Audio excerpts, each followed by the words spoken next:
Masih di talk show bersama saya Diki Chandra, Gracia Indri, Kromosong dan Mbak Nunung.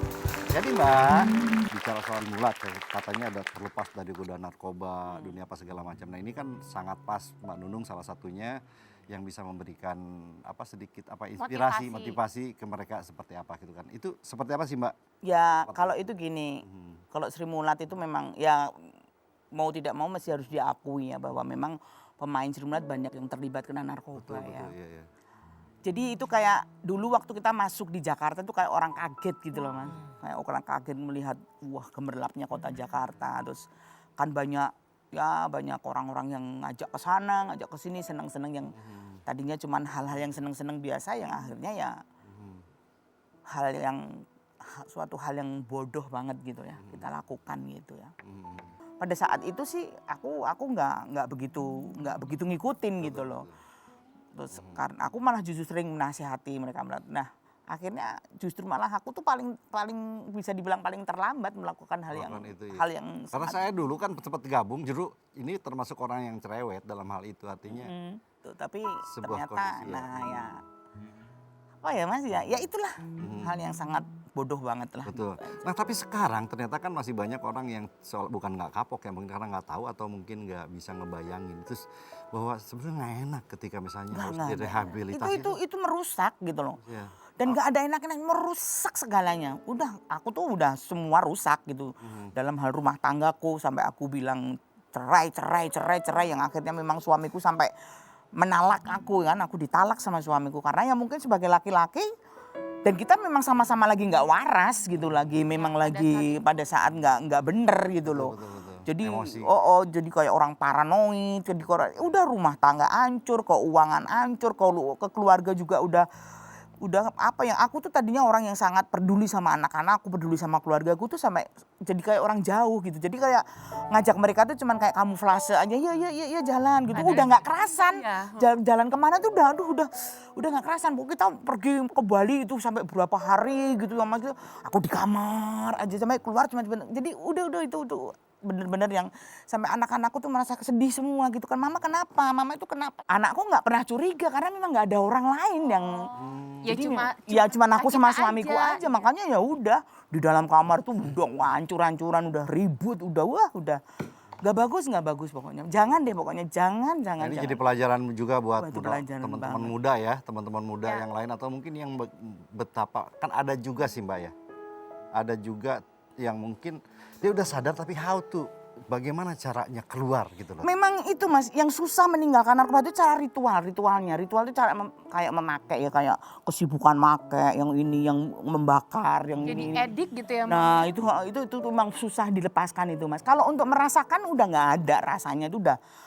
Apa yang dirasakan kita bingung, apa sih dapatnya apa itu nggak ngerti. Betul. Katanya yang nikmat, aduh nggak ada. Kalau udah kebanyakan kita nggak tidur ribut. Akhirnya mau kerja ngantuk, udah nggak ada bagus-bagusnya. Udah kebolak-balik juga. Udah kebolak-balik, hidupnya udah dibolak-balik nggak karu-karuan. Aku sebetulnya itu pernah Sule sama Andre itu terbesit bilang, sekarang kok ngelawaknya brutal banget sih gitu loh.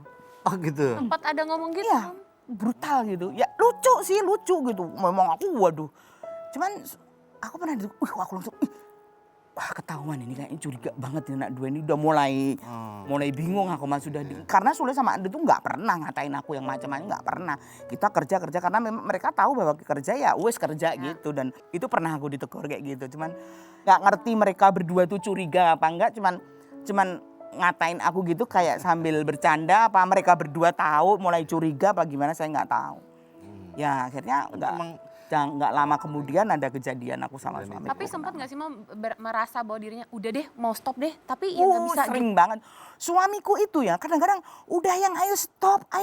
Dia sampai nggak mau tidur di kamar aku. Dia udah stop sampai berapa lama, udah hampir 20 hari, udah sampai nggak mau tidur sama aku.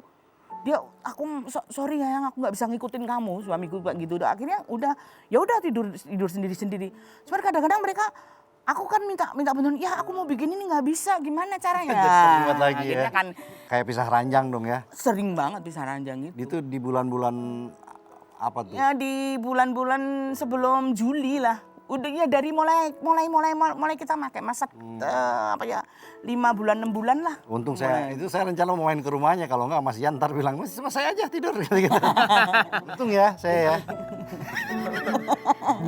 Tapi itu malah sebenarnya malah itu momen yang paling berat kali ya Mam ya. Pada saat emang pengen udah nggak mau ya tapi godaan itunya ada terus depan mata itu Iya, malah iya, yang paling kayaknya paling susah gitu dilakuin. Dan itu lucunya itu justru yang mencari itu aku bukan suamiku. Gitu loh Mas.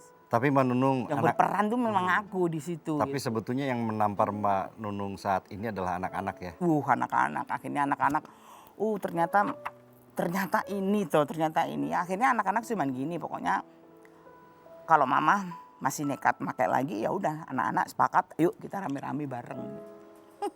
Malah gitu. Ya. Ya karena Kalau wah, ngomong sama Kancing aku begitu. gitu kalau mama masih nekat yang nasihatin aku pada saat aku Iya, kena kasus kemarin. Udah lama stop ya mas sampai anak-anakku nangis. nah, bener, Mereka ngomong anak-anakku, aku tetap bangga menjadi anak mama. Aku bangga punya mama. Dia bilang punya mama seperti mama, aku bangga, aku tetap. itu luar biasa. Cuman tolong mah dia bilang gitu terus. Ya udah aku bilang kasihan adik-adik dia bilang oh iya. Kalau mama masih nekat ada anakku yang ngucap ada salah satu anaknya. Kalau mama masih nekat kayak gitu memang rada-rada itu anakku. Kita semua juga sepakat rame-rame make. Itu malah ini banget ya Mam. Waduh, Dalam, Mbak. jangan. Aku waduh itu udah pukulan banget buat aku dan ya alhamdulillah sekarang udah kembali hidup normal lagi. Jadi aku sekarang apalagi sudah ada cucu ya Mas. Ya. Sekarang waduh aku tuh bener-bener hidupku tuh cuman untuk mereka gitu loh. Apalagi udah ada cucu tuh udah pulang kerja gini udah mana dicari gendong di kamar sampai mereka tidur-tidur. Anak-anakku sudah tidur rame-rame di kamar. Jadi udah nggak ada waktu untuk aku berdua sama suami gini-gini ya cuman pas tidur gitu aja. Tapi kalau mau berangkat tidur rame-rame di situ. Itu.